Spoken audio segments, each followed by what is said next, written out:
Good morning, dear viewers. A happy Thursday and happy morning to you all. Welcome to a new episode of your morning program, Good Morning Kuwait.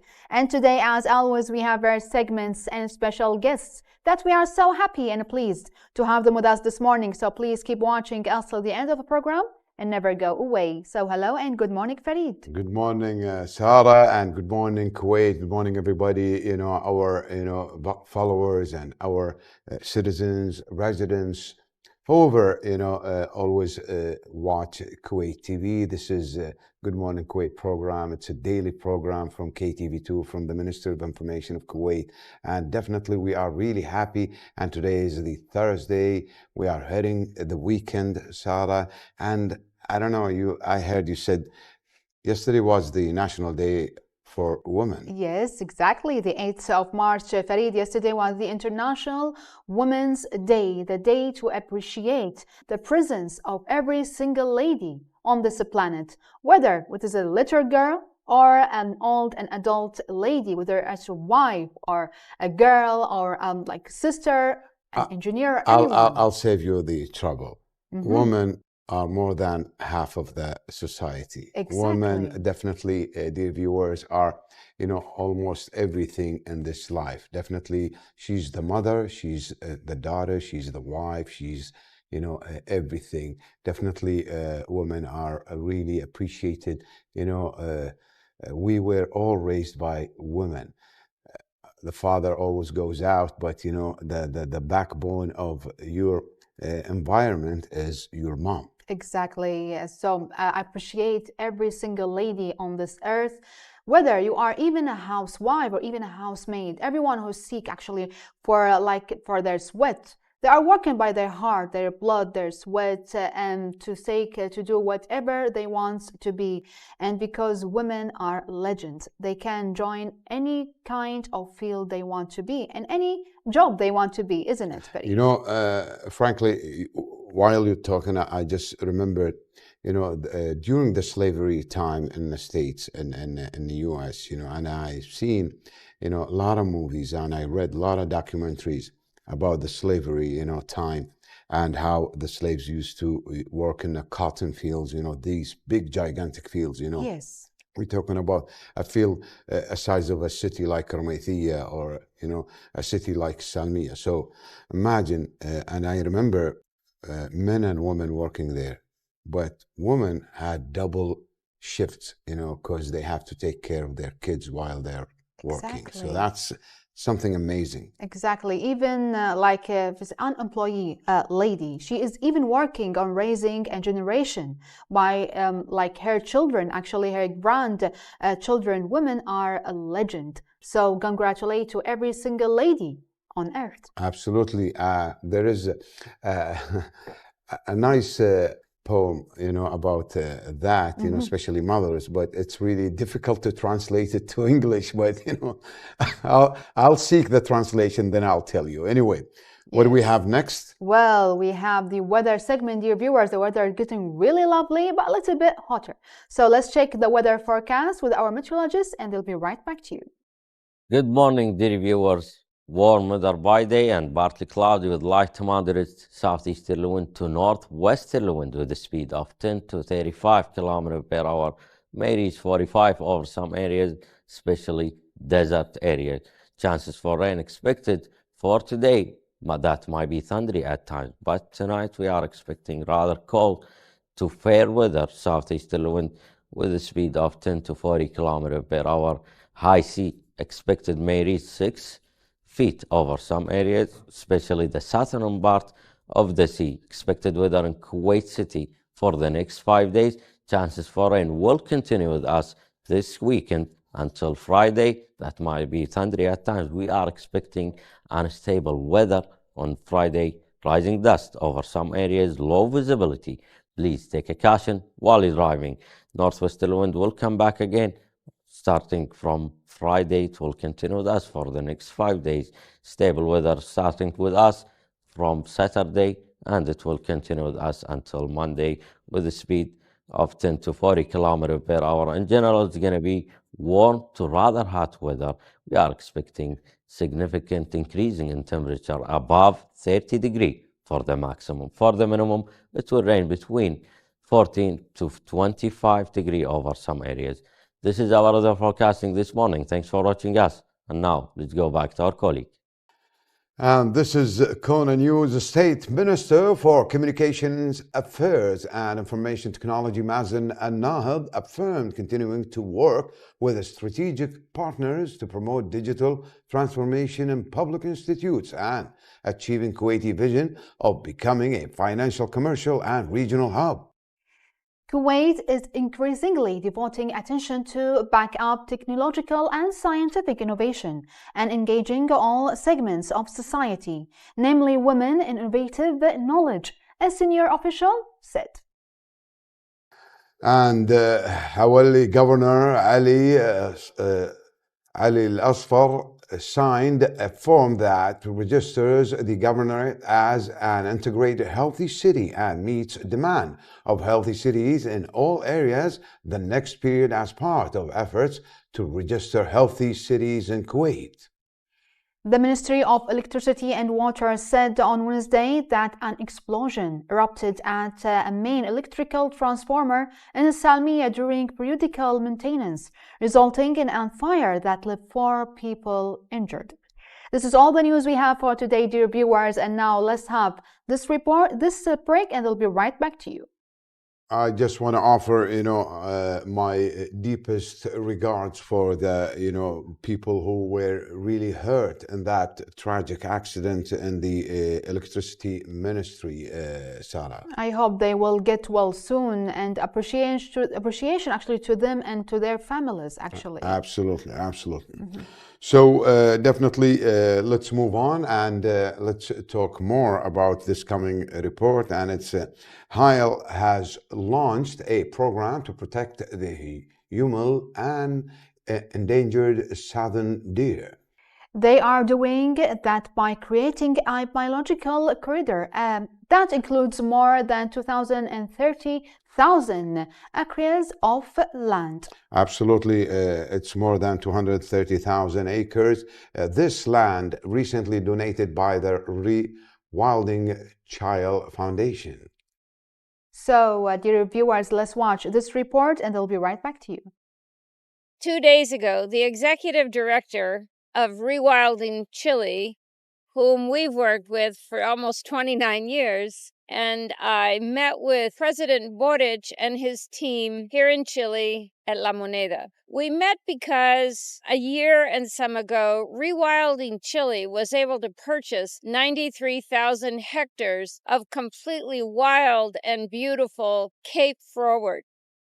When Cape Froward is established as a national park, this will be our 16th national park that we've been so fortunate to be involved in. Cape Froward, with its peat bogs and native forests that are untouched, this is a golazo for conservation and fighting against climate crisis. So we are back, dear viewers. The embassies of the member states of the International Organization of Francophone represented in the state of Kuwait are pleased to announce the launch of the Month of Francophonie for the year 2023 initiative. This initiative includes many cultural events such as competitions, organizing concerts, a bazaar, and sports interviews, as well as a Francophone film festival that will be prepared by French Embassy, the French Institute in Kuwait, and the embassies of the member countries of the International Organization of the Francophonie, OIF. We will have with us Mr. Benoit Katala, Cooperation and Cultural Counselor at the French Embassy and the Director of the French Institute in Kuwait, to know more about this big event. Hello and welcome, and it's our pleasure, Mr. Katala. And it's my pleasure to be here. Thank you for the invitation. Absolutely. The Francophonie is something big, Can you just explain the meaning of that commonwealth, or is this like a united commonwealth, or what? Well, first of all, Francophonia means men and women who speak a common language, which is French. Okay. And then there's the institution, the International Organization for Francophonie, that unites the 88 member states of the Francophone organization into a political organization working on political cooperation, educational cooperation, cultural cooperation, economic cooperation. So basically enhancing this unification and this big gathering, you know. Yes, well, it's also people. All these countries that share a common language. Yeah. And as I said, men and women, there are over 300 million people in the world on all continents who speak French every day. Over 500 million who speak French absolutely. As well. And here in Kuwait, we are in a country that has asked to join the organization, and where we have 500,000 people speaking French. Okay, is this the organization International de la Francophone is all about? Well, yes, it's as I said, that's the entity that works obviously on cultural cooperation, education. Nice. So how is that organization work as reflections of culture, and how basically are the countries involved in it? In different ways. We have, well, the political entity I was mentioning about, where all countries gather in a summit. So we had the summit in Tunisia, in Jerba, that took place. So you had already the summit been held? It takes place every couple of years. There's a summit, and the next one will be in Paris in 2024. Okay, amazing. So basically we have the first summit that actually created the organization was in Niamey in Niger in 1970. And basically that started the international organization with this will to have a place to gather, to exchange, and to think together on the evolution of French-speaking countries, and be it on issues of peace, democracy and human rights, be it on the issues of the French language, be it on the issues of economic development and sustainable development, and education in general. Definitely, this is, I've been through this once back in the 90s in Canada, I guess. Yeah.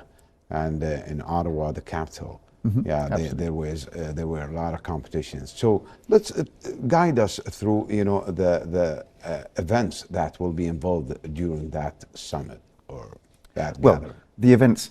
Actually, what we're going in March now, we're in the month of Francophonia. So we're celebrating the month of Francophonia all over the world, and specifically, obviously, for us here in Kuwait. So it's in March always? Well, the International Day for Francophonia is on the 20th of March. Okay. And basically, usually there are celebrations during the month of March for Francophonia. So what we have at the moment, we've just started on Sunday, we've launched the month of Francophonia. So we were in Dar al Azhar with a piano concert. You were mentioning International Women's Day, I think, a little earlier. We had a concert yesterday for International Women's Day at the Canadian Embassy. And so we have events during 15 days up to the 20th of March, so the International Day of Francophonia, that will also be celebration and the closure of the Francophone month that we're organizing. So we will have, let's say, parties, football, let's say, tournament. As we mentioned, it's also cultural and educational events, and so we have concerts I just mentioned. But yes, there's a sports weekend, for example, this weekend at Boulevard and the Rafa Nadal Academy mainly. Then we have these are like will be embassies teams, embassy teams and francophones here in Kuwait who will be playing together. So we'll have football teams, we have a tennis tournament, a paddle tournament, a pétanque tournament as well. So, how many countries involved? Here in Kuwait, or let's say, how many countries in the Francophonia Commonwealth?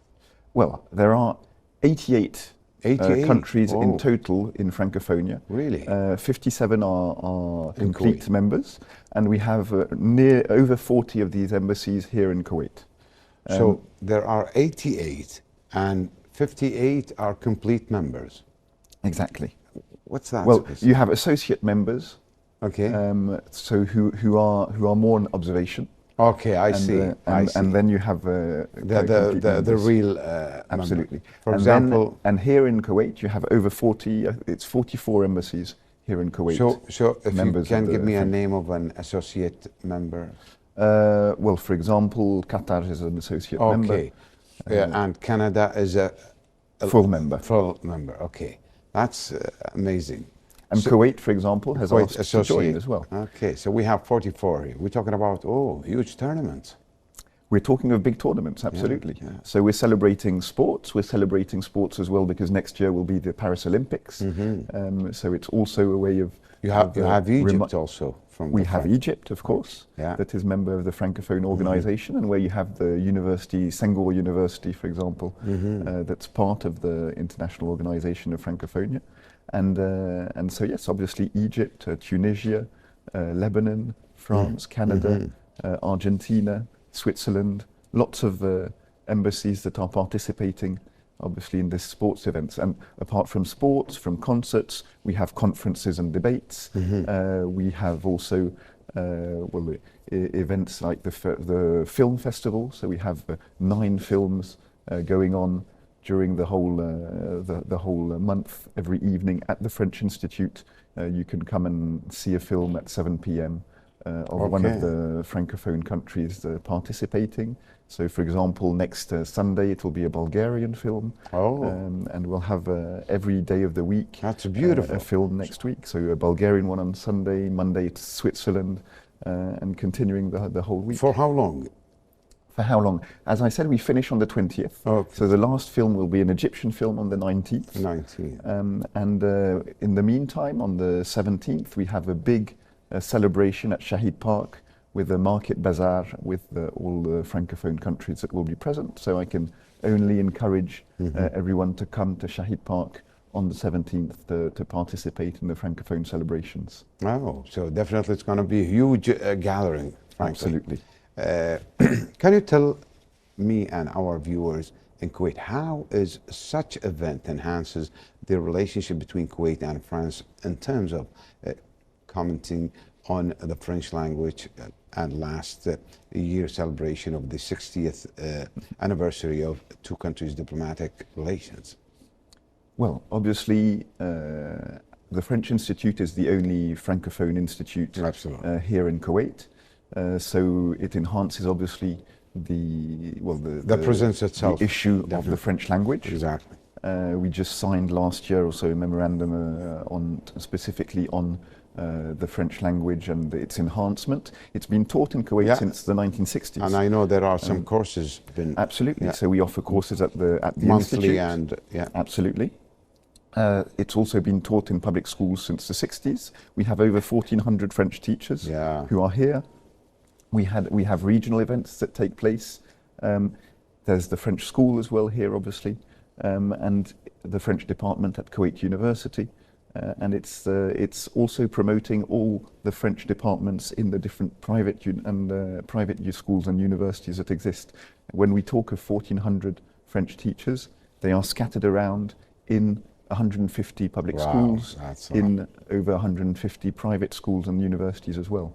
So we have they're all scattered around in the educational system here in Kuwait. I don't know, just crossed my mind, you know, the movie Pink Panther, you know, when this French investigator speaking English and the French accent taking over. But that's for all languages, there are accents. Absolutely. And the French language is obviously the same. We get enriched by accents, but also by expressions that are different depending on the countries you're in. It's the same with the Arabic language. They say like it's one of the national languages, you know, around the globe, you know. So definitely it's the French and the English. They are like the most leading languages. Well, here French is the third language here in Kuwait, after obviously Arabic and English. Yeah. But it's a strong language here in Kuwait. And there is this competing, definitely, the hidden competing between the the English and the French.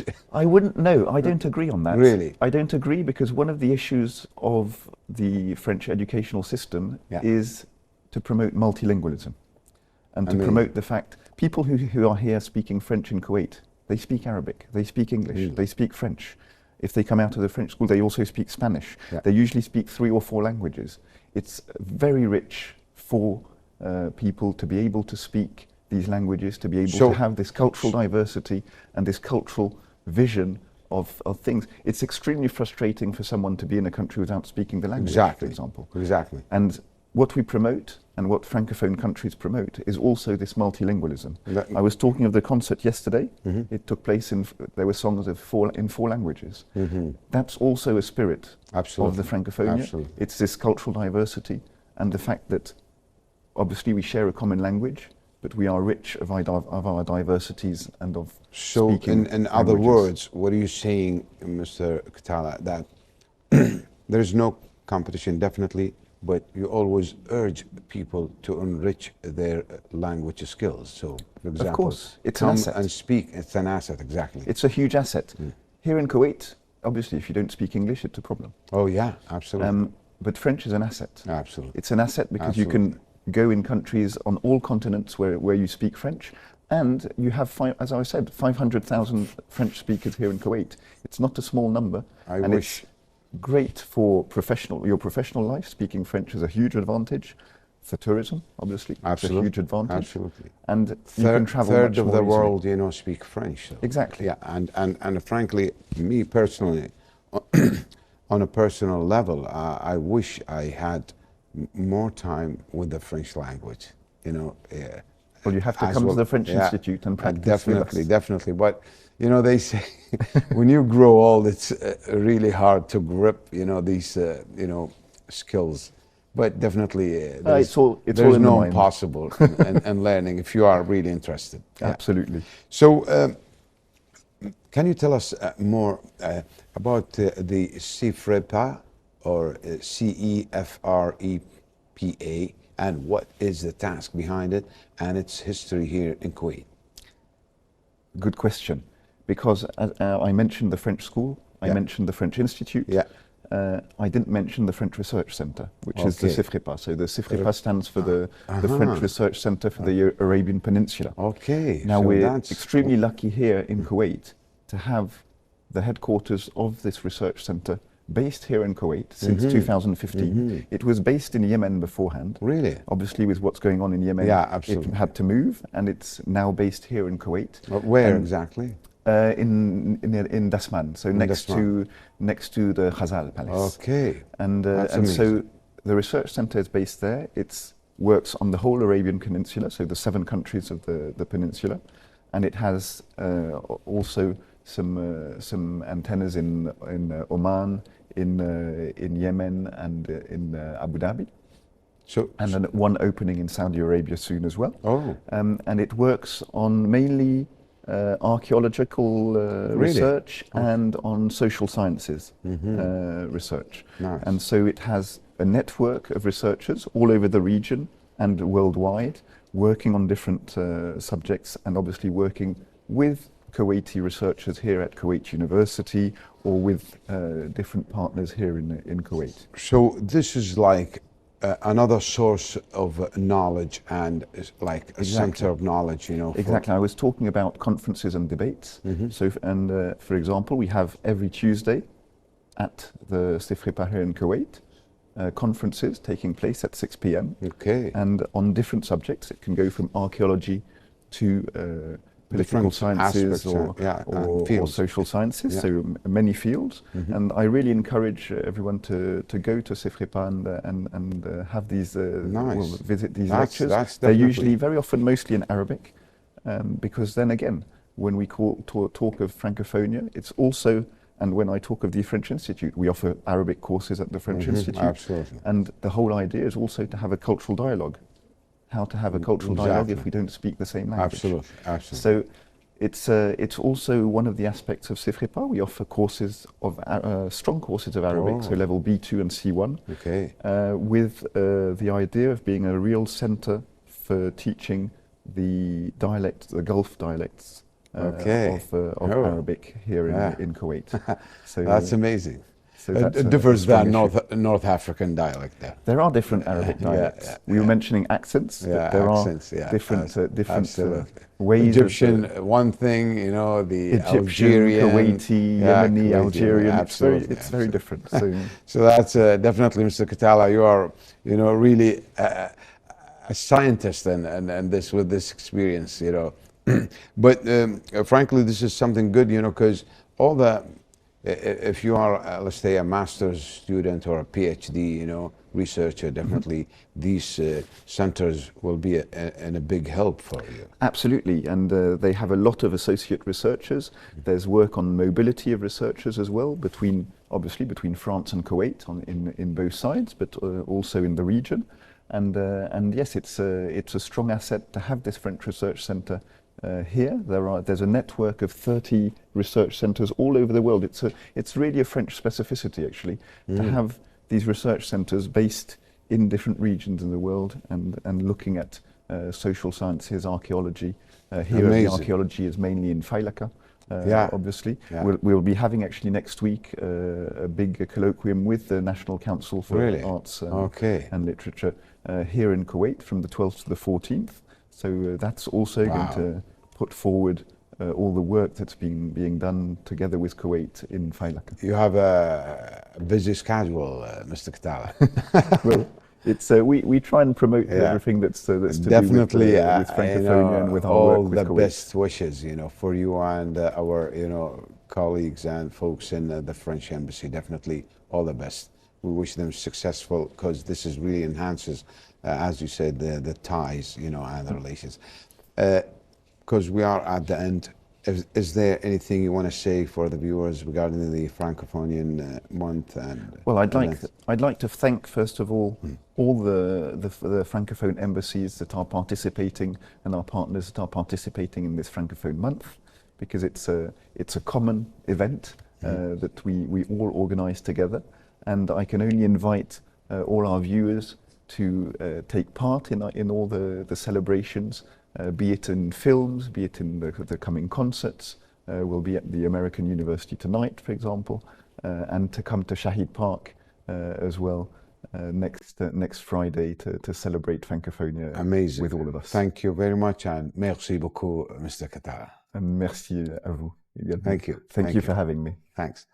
Dear viewers, on the occasion of the International Women's Day 2023, we have the honor to share with you this event at the UN House here in Kuwait, this discussion session about women economic empowerment in Kuwait, held on March 7th at the UN House auditorium. So let's take a look at this report.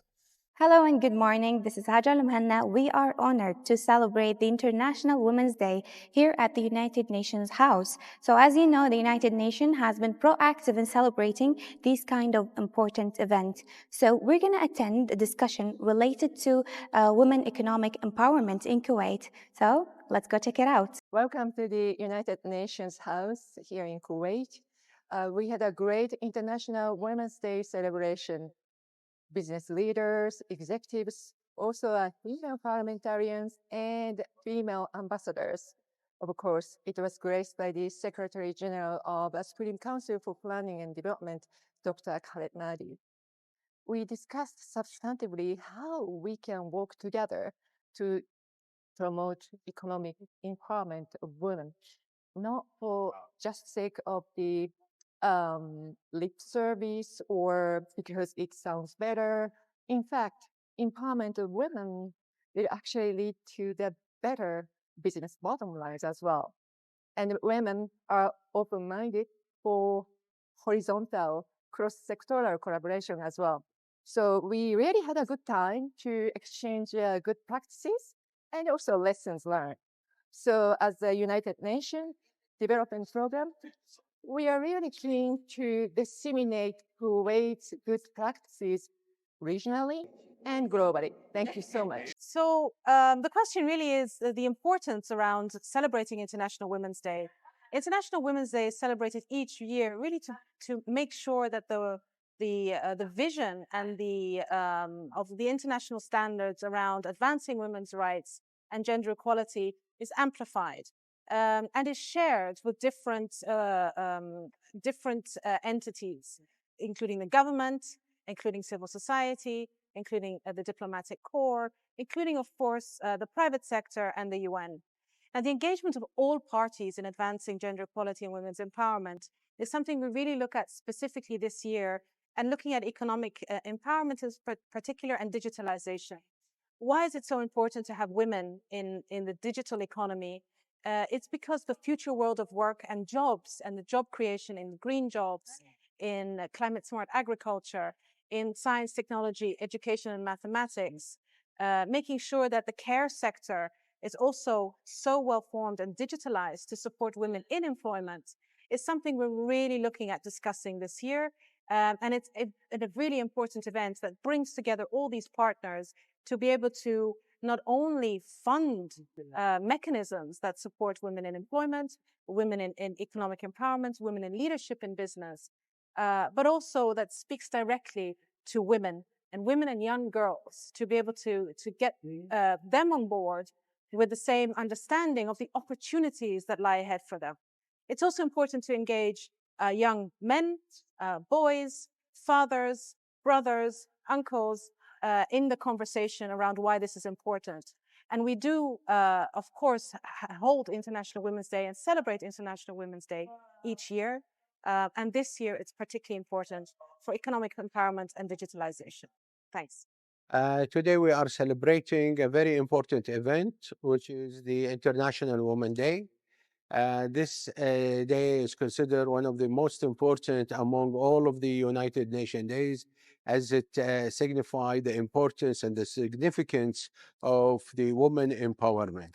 Women empowerment actually has been in the SDG agenda through the SDG 5, as well as part of the human capital pillar of the Kuwait National Development Plan. We are here in Kuwait as government have a major public policy with regard to women empowerment at different levels, the economic, political, as well as in the social level. Beside our celebration today with the Women's Day is the economic empowerment program has been already celebrated by more than 46 private sector companies in Kuwait. The WEB, or as we call it, the Women Economic Empowerment Program, it is considered a very important program in how we empower women at the economic sectors. So as you see, we looked at the women's life from different perspectives and different fields. I would like to say to all the women, you can do it. Yes, you can do it in all fields. All you need is consistency and courage. Bye-bye for now. And now, dear viewers, with our second interview segment with our special guest for today, let's introduce to you Mr. Alexander Jankalowski, a hospital CEO, and also to let you know everything you need to know about managing a hospital, dealing with the staffs and patients, satisfaction actually. So let's welcome, dear viewers, Mr. Alex. So hello and good morning, Mr. Good morning. It's a pleasure to be here. It's really a pleasure and a privilege to have you with us in our show for today. Privilege is all mine. So it's actually you are a CEO of managing a hospital. So we'd like to know more about how actually we can manage a hospital, or what is the meaning of managing a hospital? Sure. First of all, it's a privilege managing a hospital because people choose to come to us at their most vulnerable time.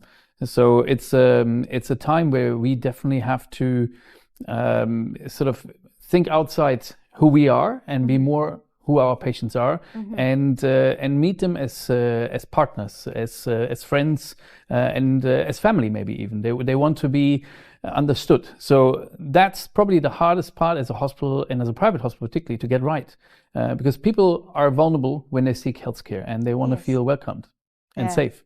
Yes, for sure. And it's really a hard job. It's actually harder than being a doctor, isn't it? For like managing. I'm not a doctor, so I'm not sure. I don't want to talk for all of our doctors, but every job has its own difficulties. We're going to talk about that later on, about challenging and difficulties, Mr. Alex. But first of all, for sure, the hospital has too many staff, non-medical and medical stuff. So how actually you are managing to make them follow the rules of the hospital? It's a very good question. First of all, for me, I always go first. How do I inspire people to do the right thing, rather than make them follow rules? That has to come too. It's more about how do you inspire people. Yes. This is my going in. Like, how do you inspire people towards a vision? How do they want to be taken care of as a patient? And so move that to our stuff that they understand they would like. What would they like to be as a patient? So inspire them this way. If people are inspired, they're more likely to do the right thing, because they will enjoy what they're doing, and they will enjoy taking care of their patients and do their work. The other side is, of course, we are clinical guideline driven, evidence-based care driven. So we make sure that we have processes and structures in place that they can lean on, so we help them to do the right job. Yeah, that's amazing. So, Mr. Alex, I know there's difficulties in dealing with medical and non-medical, the management, let's say, stuff. So what is more difficult of dealing with them? The medical, the nurses and doctors, or the management stuff? Both sides, everything has its joy and its problems at different times. Yes. Managing a medical workforce is because there are scientists and artists at the same time, and managing scientists and artists can be sometimes a challenge. Yes. But most of the time it's a joy. It's all about dialogue. People want to be listened to. It's about trust. They want to trust us. We need to trust them. So it's in the relationship, and that's how I manage this. When it comes to the non-medical workforce, they are as important to a hospital as the medical workforce.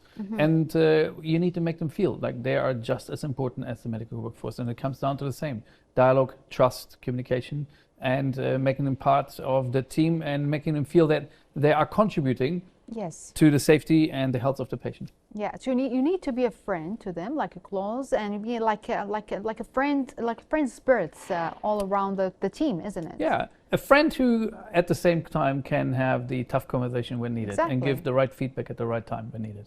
That's amazing. So we know there's some patients that are let's say grumbling, nagging, complaining. So how are you working on making them satisfying? Yeah, I don't see them grumbling or nagging. People are often, as I say, at the most vulnerable when they come to us. Yes. And often when things are not right for patients, it's about a misalignment of expectations. Patients maybe came expecting a different outcome, or they were expecting something to happen in a different way. It's about aligning this, and for us to understand, where did we get this wrong? Where did we not understand what was the expectation? And maybe where did we create the wrong expectation? Maybe we were selling or providing a picture that is actually not the way the patient understood it. And that's how usually conflict is coming up with patients. Again, it comes down to dialogue. We talk to them, we listen to them, Yes. and we don't always get it right, but we certainly are striving always to get it right, and we will listen. Yes, so you'll listen and consider their concerns. Of always. course, yes, of course. We are learning industry, so we have to learn day in, day out, and if we stop listening, it's the day we will stop learning. That's amazing. So, Mr. Alex, you are a CEO in which hospital here in Kuwait? It's Kuwait Hospital in South Salem. Kuwait Hospital. So for how long you've been a CEO? I joined in July 2020 at the middle of the pandemic. Long time. Yeah, 2.5 years. Yeah, 2.5 years.